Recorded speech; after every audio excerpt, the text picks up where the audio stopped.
Hello, good afternoon दोस्तों। कैसे हो आप सब? आशा करता हूँ सब अच्छे होंगे।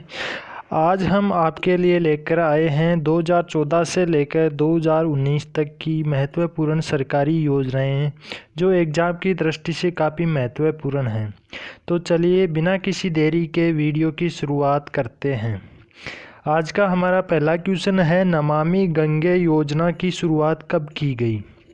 दोस्तों, नमामि गंगे योजना की शुरुआत गंगा नदी के संरक्षण एवं शुद्धि के लिए 10 जुलाई 2014 को की गई। इस योजना को देख रेख जल संसाधन उस समय जो मंत्री थी उमा भारती वो थी, और इस योजना को 2020 तक पूरा करने का लक्ष्य रखा गया था। इस योजना के तहत अगले 5 वर्ष के लिए 2037 यानी कि करोड़ रुपए आवंटित उस समय किए गए थे, और 10 जुलाई 2014 को इसकी शुरुआत की गई थी।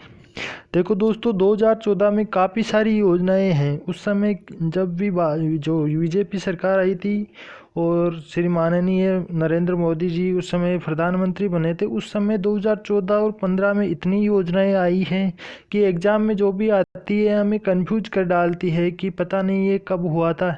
उनमें ज़्यादा डिफरेंट नहीं पड़ता, मतलब साल एक ही है लगभग में, और उनमें जो तारीख का अंतर है वो हमें हमेशा दुविधा में डाल देता है।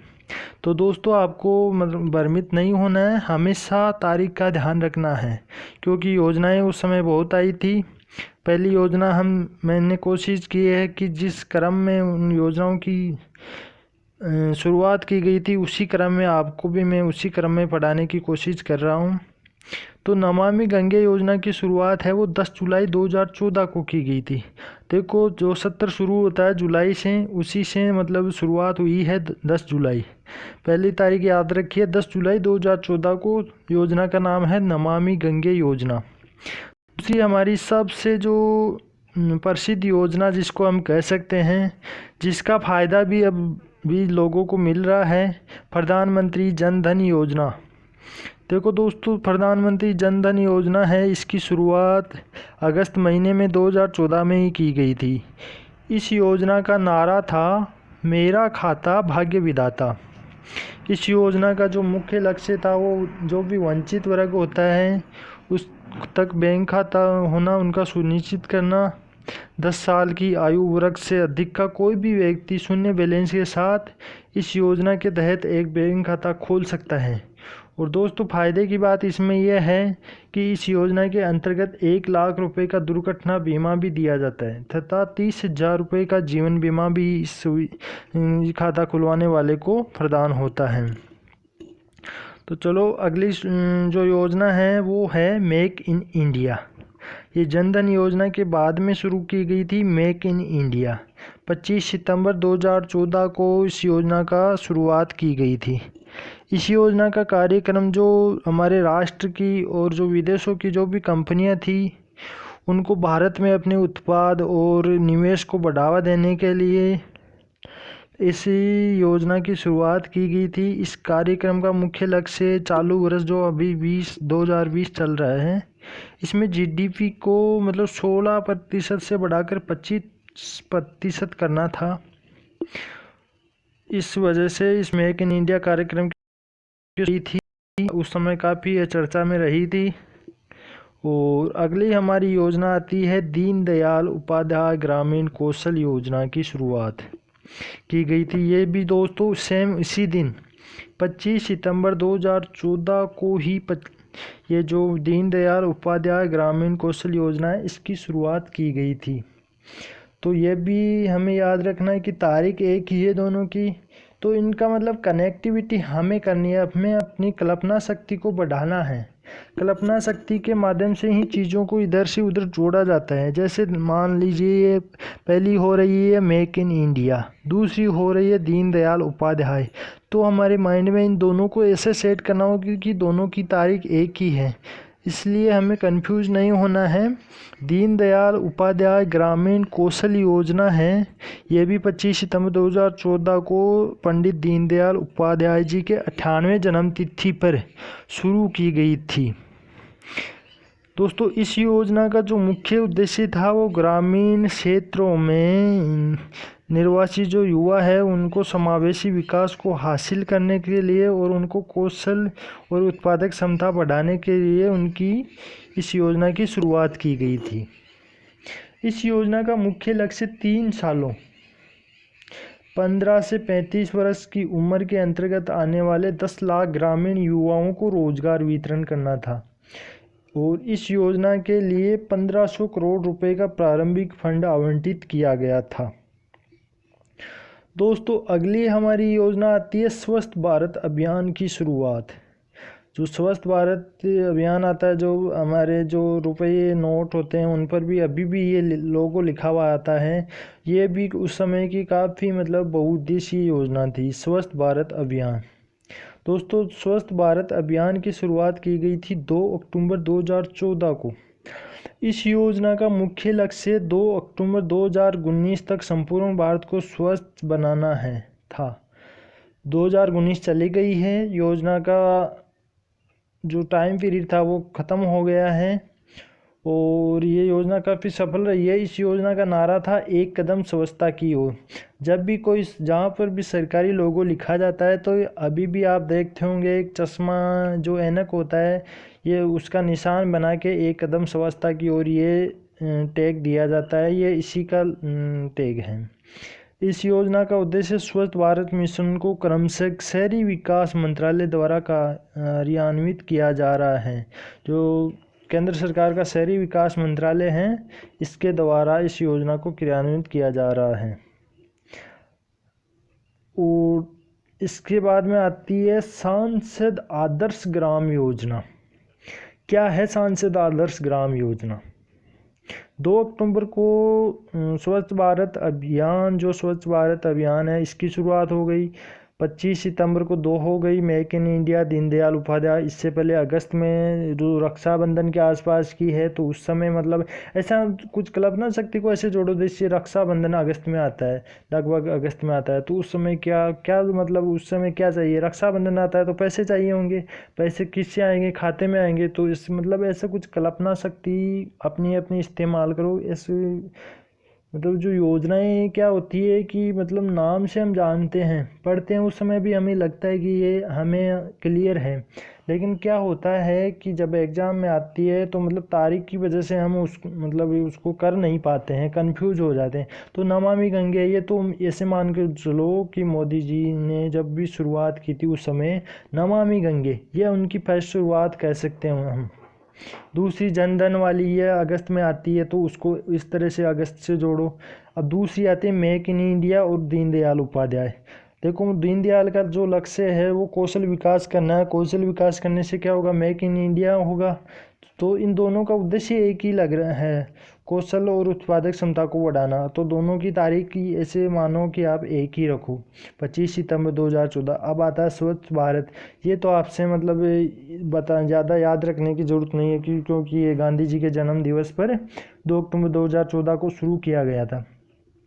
दोस्तों आप सोच रहे होंगे कि मैं ये पुरानी योजनाएं क्यों पढ़ा रहा हूँ, क्यों बता रहा हूँ आपको। लेकिन दोस्तों क्या होती है कि हम नए के चक्कर में पुरानी चीज़ों को भूल जाते हैं और वही हमारे बीच देखने को मिल जाती है।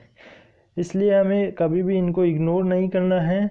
हाँ, नई को तो कैचअप करना ही करना है, लेकिन पुरानी वाली है उनको भी विस्तार से ना सही, लेकिन थोड़ा बड़ा हमें उनको भी दिमाग में रखना है। अगली आती है सांसद आदर्श ग्राम योजना। इस योजना की शुरुआत भी देखो अक्टूबर में की गई थी। आप देख रहे हैं, देखो हर महीने में एक दो योजना निकल के आ रही है। उस समय काफ़ी योजनाएं आई थी 2014 और 15 में। इसीलिए मैं बता रहा हूँ कि हमें इनको इग्नोर नहीं करना है, अच्छे से कंफर्म करना है ताकि एग्ज़ाम में अच्छे से कर पाए। अब देखो सांसद आदर्श ग्राम योजना की शुरुआत की गई।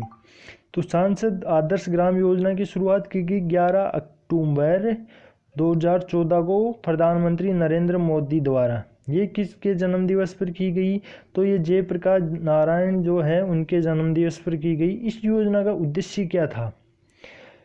इस योजना का मुख्य उद्देश्य गांव के सामाजिक, सांस्कृतिक और जो बुनियादी ढांचा है उसके विकास की आदर्श गाँव में नामित मॉडल गाँव का विकास करना था। जो भी गाँव का जो सामाजिक सांस्कृतिक बुनियादी जो विकास है उसको करने के लिए इस सांसद आदर्श ग्राम योजना का शुभारंभ किया गया था। इस योजना का लक्ष्य क्या था?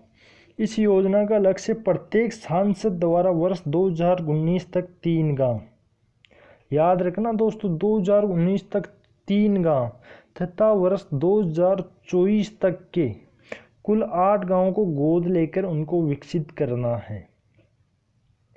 यानी कि 2019 तक 3 और 2024 तक 8, जो भी सांसद होगा उसको मतलब 8 गाँवों को गोद लेकर और उनको विकसित करना है। इस योजना के लिए कोई नई निधि आवंटित नहीं की गई थी, इसके लिए अलग से कोई फंड नहीं बनाया गया था। तो दोस्तों क्या करना है, 8 गांव हैं और 8 गांव 2024 तक करना है। और ये इस योजना की शुरुआत होती है 11 अक्टूबर 2014 को। अगला हमारा जो योजना निकल कर आती है वो है मिशन इंद्रधनुष अभियान। इसकी शुरुआत कब की गई थी? तो इसकी शुरुआत पहले तो देखिए है क्या मिशन इंद्रधनुष।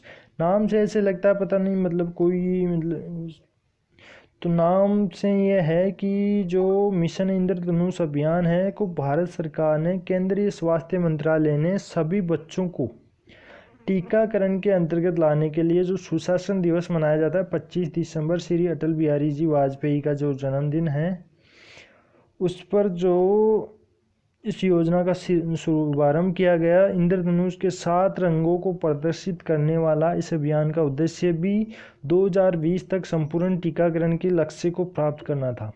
देखिए दोस्तों, जो भी ये योजना है उनमें 19-20 जो भी 2019 है 20 है उन तक ही इनका लक्ष्य रखा गया है। लेकिन 2020 में तो आप देख ही रहे हैं कि क्या हो रहा है, कोरोना वायरस की वजह से पता नहीं क्या उद्देश्य इनका पूरा हुआ भी है या नहीं। लेकिन जो भी अधिकतर जो योजनाएं उनका 2020 में ही लक्ष्य रखा गया है। तो इस योजना के अंतर्गत जो 7 बीमारियां हैं, डिप्थीरिया है, काली खांसी है, टिटनेस है, पोलियो है, टीबी है, खसरा है, हेपेटाइटिस बी है, इसके लिए टीकाकरण किया जाता है। ये इस योजना का लक्ष्य है। मिशन इंद्रधनुष में 7 रंग होते हैं और ये 7 बीमारियों के लिए टीकाकरण के लिए इस योजना की शुरुआत की गई थी। कब की गई थी? 25 दिसंबर 2014 को, और इसी दिन सुशासन दिवस मनाया जाता है। तो ये जो स्वच्छ भारत अभियान है ये गांधी जी के लिए छोड़ दो मतलब याद रखने के लिए, और जो ये अटल बिहारी जी के लिए मिशन इंद्रधनुष अभियान ये है, उनके जन्म दिवस पर शुरू की गई थी। अब देखिए दोस्तों 2014 में जो मेन थी 7 योजनाएं मैंने आपको बता दी है। अब चलते हैं 2015 की तरफ। 2015 में 1 जनवरी जब 2015 की शुरुआत होती है उसी दिन एक योजना थी जिस योजना का नाम है पहल योजना। क्या है पहल योजना? तो पहल योजना क्या है? पहल योजना की जो शुरुआत होती है वो होती है 1 जनवरी 2015 को।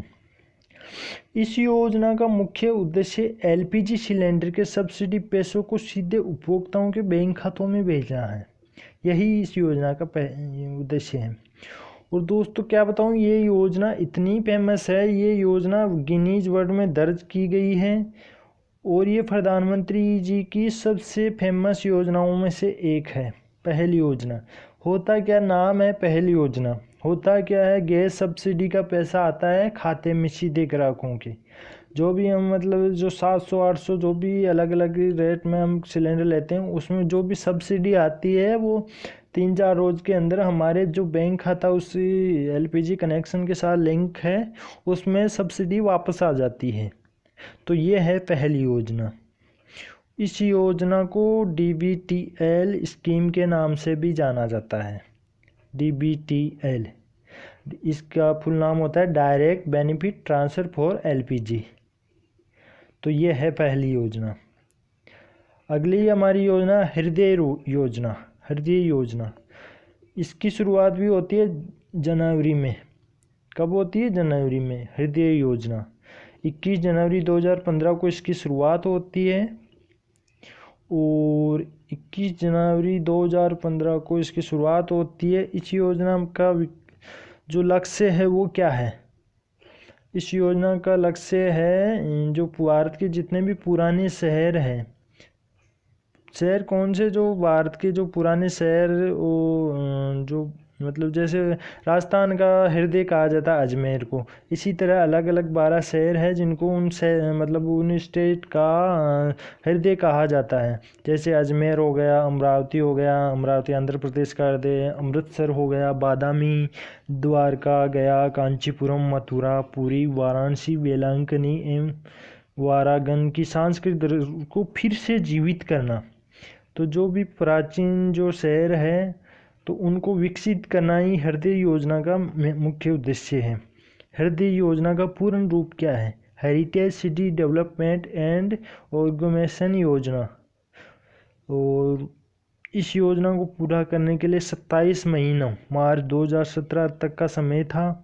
500 करोड़ रुपए खर्च करने का बजट रखा गया था। और इस योजना में जो भी मान लो पुराने जो शहर है उनकी मतलब आकर्षण उनका कम हो गया है तो उनको फिर से जीवित करना, यही सब इनका लक्ष्य रखा गया है। अगला जो प्रसिद्ध योजना है जो अभी भी चल रही है, मुझे लगता है कि ये योजना को काफ़ी मतलब सुधार भी काफ़ी आया है, लेकिन इसको हमें आगे तक चलाना ही होगा। ये कोई मतलब सरकार चलाए या ना चलाए, लेकिन इसको हमें चलाना चाहिए, क्योंकि ये योजना सरकार से मतलब सरकार के लिए नहीं, हमारे लिए, हमसे जुड़ी हुई योजना है बेटी पढ़ाओ बेटी बचाओ योजना की शुरुआत। तो ये तो सरकार ने शुरुआत की गई है, लेकिन मुझे लगता है कि ये योजना काफ़ी मतलब सराहनीय भी है और हमें मतलब हम में ये कमी रह गई थी कहीं ना कहीं, तो इसीलिए ऐसी योजनाओं की शुरुआत करनी पड़ती है कि हम मतलब समाज में रहते हैं, पुरुष प्रधान को प्रधानता देते हैं, लड़कियों होती है जो स्त्रियां होती है उनको हम मतलब वो बराबरी वाला दर्जा नहीं देते हैं उनको इतना, मतलब इसी वजह से ऐसी योजनाएं लानी पड़ती है सरकार को। तो बेटी पढ़ाओ बेटी बचाओ योजना की शुरुआत है वो 22 जनवरी 2015 को की गई थी। देखो अभी जनवरी 2015 में 3 योजनाएं। पहली योजना जैसे नाम से पहली की जो योजना है 2015 की वो 1 जनवरी 2015 को। दूसरी हृदय योजना की हो गई 21 जनवरी 2015 को और 22 जनवरी 2015 को हो गई बेटी पढ़ाओ बेटी बचाओ योजना का की। ये भी भारत सरकार द्वारा 22 जनवरी 2015 को जो हरियाणा में पानीपत है वहाँ से शुरू की गई थी। इस योजना का मुख्य उद्देश्य लड़कियों को बचाने, उनको मजबूत सशक्त बनाने और उनके लिए कल्याणकारी योजनाओं के बारे में जनता में जागरूकता लाने के लिए इस योजना का शुरुआत किया गया था। इस योजना का मुख्य लक्ष्य जो हमारे लड़का लड़की में जो भेदभाव है उसकी समानता को उनको बराबर में लाना, कि कोई लड़का या लड़की किसी से कम नहीं है, दोनों बराबर हैं, बढ़ावा देना और लिंगानुपात को ऊपर बढ़ाना ही इसका लक्ष्य रखा गया। ये योजना 100 करोड़ रुपए की प्रारंभिक राशि के साथ शुरुआत की गई थी और उस समय माधुरी दीक्षित को भारत सरकार द्वारा इस अभियान का ब्रांड एम्बेसडर नियुक्त किया गया था। साक्षी मलिक को हरियाणा सरकार ने ब्रांड एम्बेसडर बनाया था और केंद्र सरकार ने माधुरी दीक्षित को इस योजना का ब्रांड एम्बेसडर बनाया था। देखो दोस्तों योजनाएं ज़्यादा नहीं है, हम उनको क्रम से अगर याद करेंगे तो वो हमारे मतलब देखो याद करने का मतलब ये है। अभी आप सोचते होंगे कि अभी रिट की एग्ज़ाम दूर है, अगस्त में होने वाली थी, सितंबर में हो रही है, तो इससे कोई फ़र्क नहीं पड़ता। हम ये ना सोचे कि मतलब अभी तो बहुत टाइम पड़ा है, टाइम से नहीं, हमें मतलब ये चाहता हूँ कि जो योजनाएं होती है, जो भी मतलब जो भी इस तरह के क्वेश्चन होते हैं जिनको हमें ऐसा लगता है कि अभी नहीं यार, तो मैं तो इनको यही सलाह दूंगा आपको कि उनको आपको अपनी कल्पना शक्ति के अनुरूप डालना, ताकि हमें ये पढ़ने की बाद में पढ़ पाए या ना पढ़ पाए, क्योंकि उस समय जब एग्ज़ाम फिक्स हो जाती है, फॉर्म वगैरह भरवा दिए जाते हैं, तो उस समय क्या होता है कि हमारे पास इतना टाइम नहीं होता, हमारे दिमाग से निकल जाती है। तो अभी ये जो खाली समय है, कोचिंग वगैरह लाइब्रेरी वगैरह बंद पड़ी है, तो आप अपने घर पर ही ऐसी ऐसी योजनाओं को कल्पना शक्ति के माध्यम से अपने माइंड में सेट करने की कोशिश करें। ताकि आपको फिर से देख पाओ या न देख पाओ ये कोई ज़रूरी नहीं है। लेकिन जब आप इनको एक बार ध्यान से पढ़ोगे तो ये अपने आप सेट हो जाएगी। इनमें ज़्यादा मतलब विस्तार वाली तो वो बात नहीं है, ये तो इनका उद्देश्य पूछ लिया जाता है और इनकी तारीख ज़्यादा मायने रखती है। तारीख में क्या होता है, जैसे मान लो एक 2014 का क्वेश्चन दे दिया, कोई सी भी योजना दे देते हैं, उसमें 2014 ही 14 रहेगा लेकिन उसमें तारीख का डिफरेंट रहेगा। तो मेरा उद्देश्य यही है कि आपको जो भी सरकारी प्राचीन जो आज से पहले की जो योजनाएं हैं तो उनको मतलब इस क्रम में आप तक लेकर आना ही मेरा लक्ष्य है कि आप उनको मतलब बिना किसी विस्तार से, अब देखो ज़्यादा कुछ नहीं देखना, आपको तारीख का थोड़ा सा ध्यान रखना है। और हो सकता है ये जो मेन जो बता दूंगा मैं, जो ये शुरुआत के लिए स्थान पूछ लिया जाता है कि ये योजना कहाँ से शुरू की गई थी और कब की गई थी, ये तारीख में आ ही जाएगा। तो आज के लिए इतना ही। अगर आपको हमारा वीडियो अच्छा लग रहा है तो इसको लाइक कीजिए, शेयर कीजिए और सब्सक्राइब ज़रूर कीजिए। देखो संसाधन मेरे पास अभी थोड़े कम ज़रूर हैं लेकिन हौसले बुलंद हैं, इसलिए आप लोगों का अगर प्यार मिला तो मैं आपके लिए अच्छे से अच्छा करने की कोशिश करूँगा। ठीक है, धन्यवाद दोस्तों।